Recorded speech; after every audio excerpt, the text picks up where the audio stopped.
right, Sports Talker Nation, welcome back as we once again continue our 2015 NFL team by team review.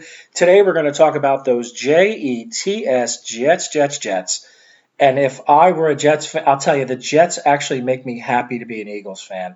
They just tear your heart out.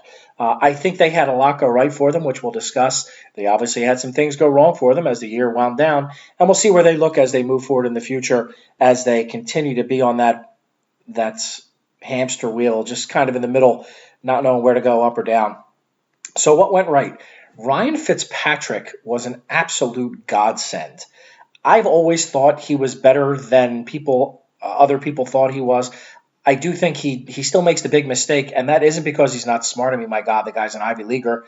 And if you ever saw the interview with him and his kid's up there doing six-figure math solutions at the drop of the hat at the microphone in 5 seconds. His kid's even smarter than he is.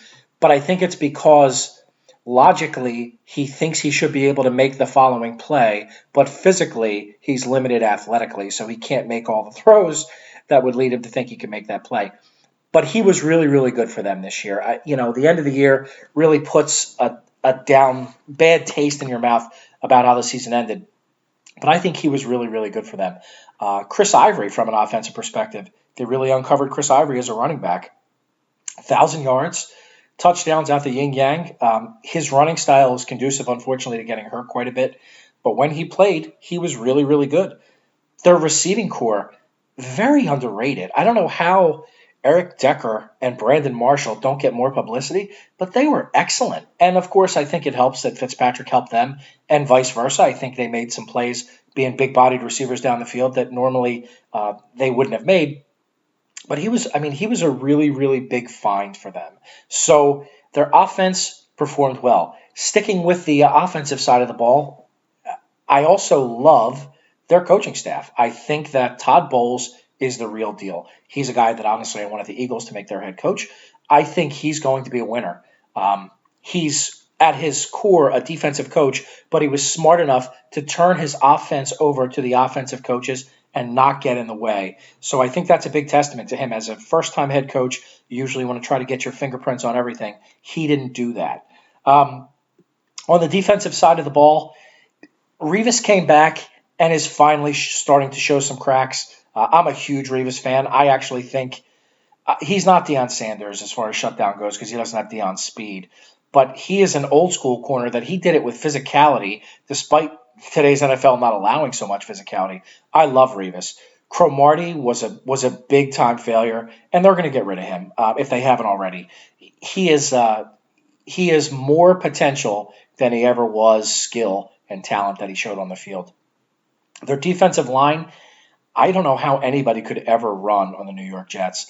They have about 1,200 pounds of fast, pissed-off player playing on the front line, and they're all really, really good and talented. Linebacker could use a little bit of help, but from a defensive perspective, they did a lot of things right.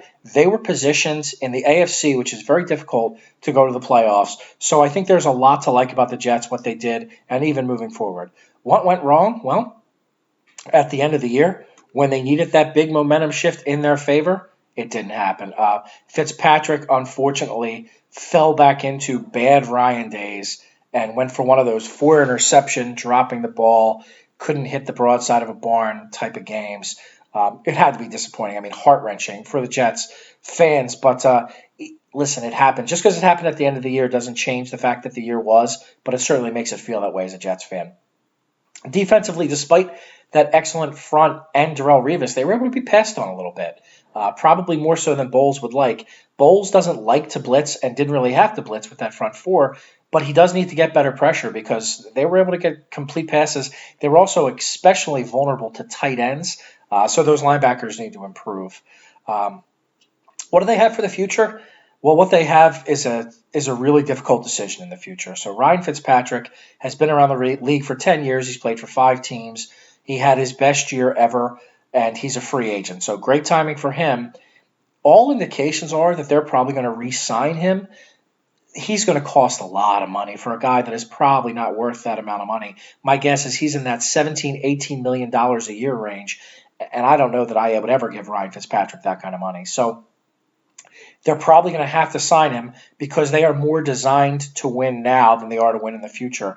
But I give Bowles a lot of credit. I think he has a chance to make them that team. They're going to need some offensive help, pretty much offensive line, I'd say, running back and tight end in the draft, maybe a linebacker in free agency. And I think Bowles can get them to the point where they're actually challenging the Patriots. And that's saying something coming from me because I am an unabashed Patriot lover. And I think that it's very difficult for anybody to ever challenge them for the division. So middle of the road, but with the arrow definitely pointing upward with a big decision coming on Fitzpatrick is where I see the Jets in this upcoming year. That's about all I have on your JETS Jets. This is your host, the G-Man, and I am out.